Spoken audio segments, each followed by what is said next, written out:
Session 6, the morphology of English verbs. Introduction.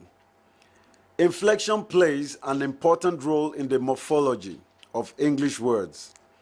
In the case of the verb in particular, it relates to tense and time. In this lecture, you will learn more about the morphology of the English verbs and how inflectional suffixes help to realize such grammatical functions as tense and aspect. Objectives.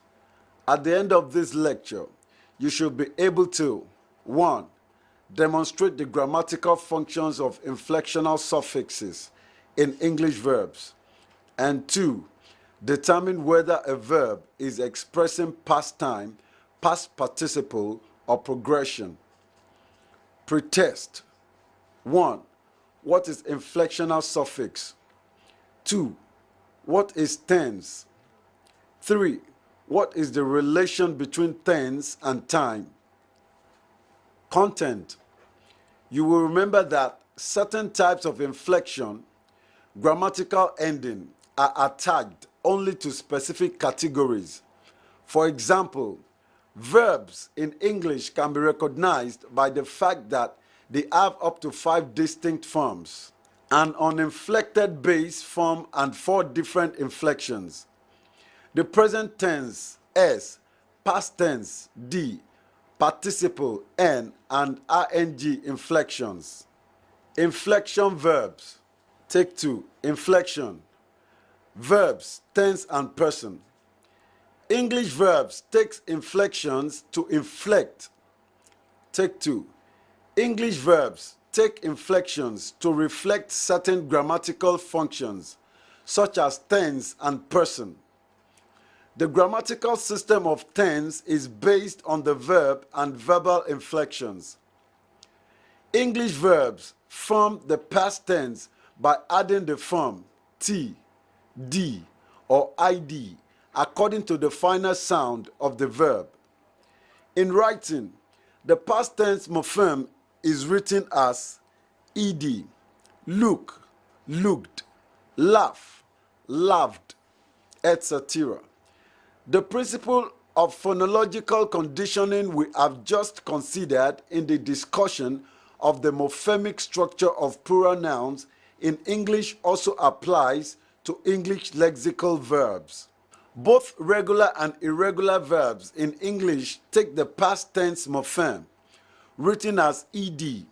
In speech, however, the ed, being phonologically conditioned, has 3 realizations as d, t, ed. Look, looked, realized as t. Pack, packed, realized as t. Add, added, realized as ed.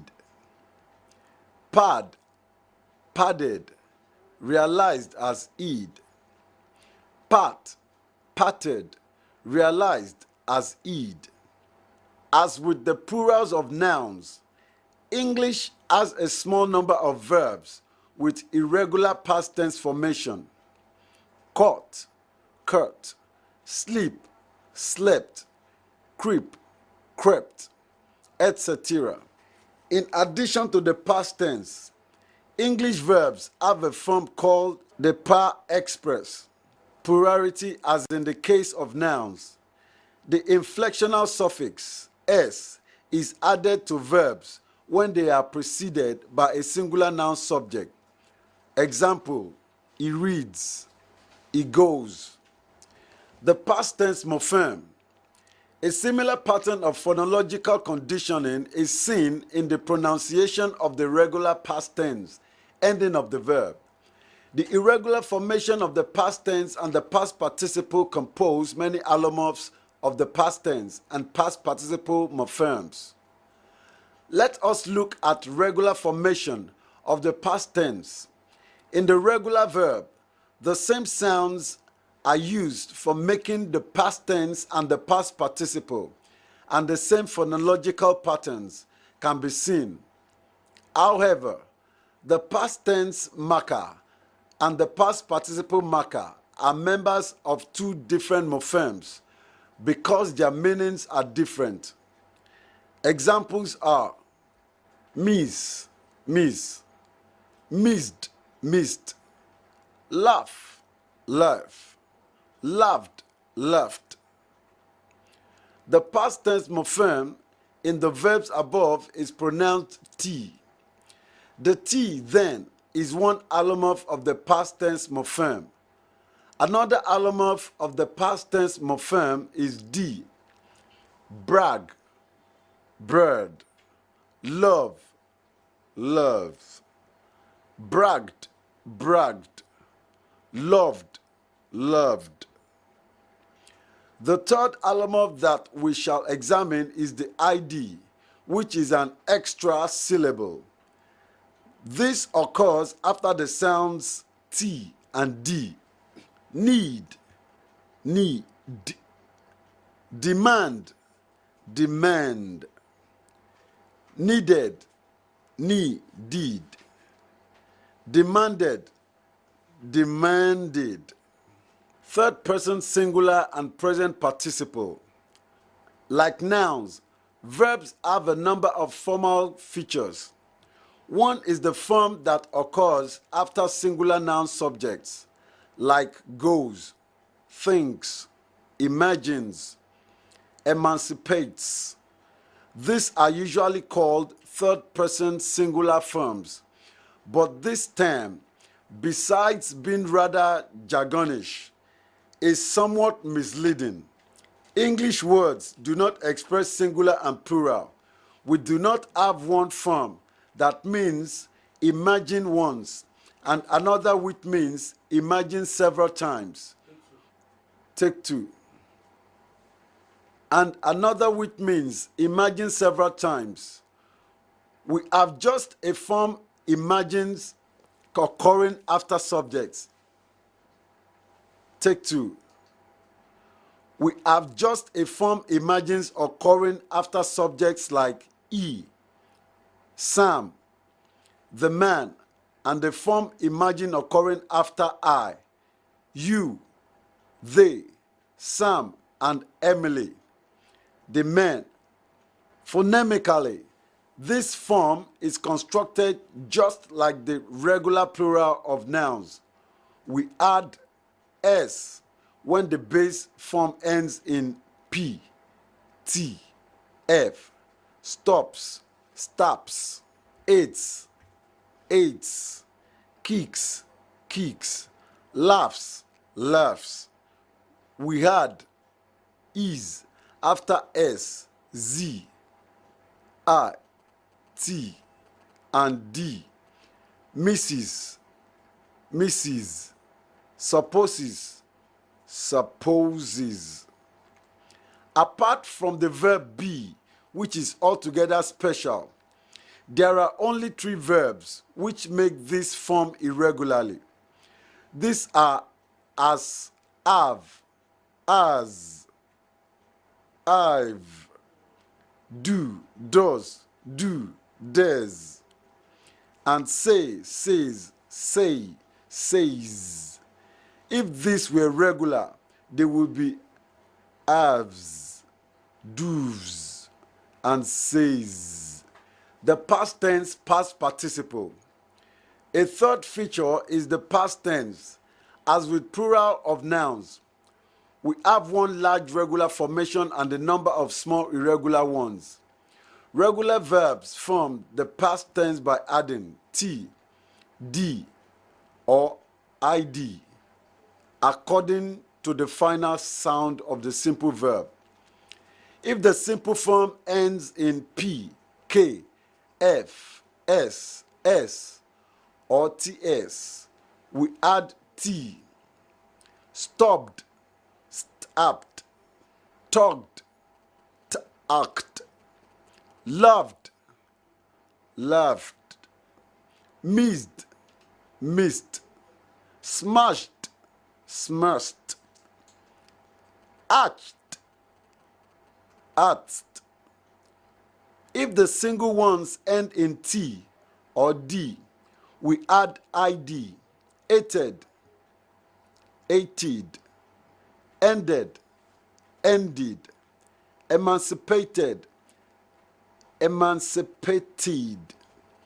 If it ends in anything else, we add D, cleaned, cleaned, watered, watered, bagged, bagged, snubbed, snubbed, snowed, snowed, dried, dried. Agreement between subject and verb. The phenomenon of agreement in English grammar presents serious difficulties to learners.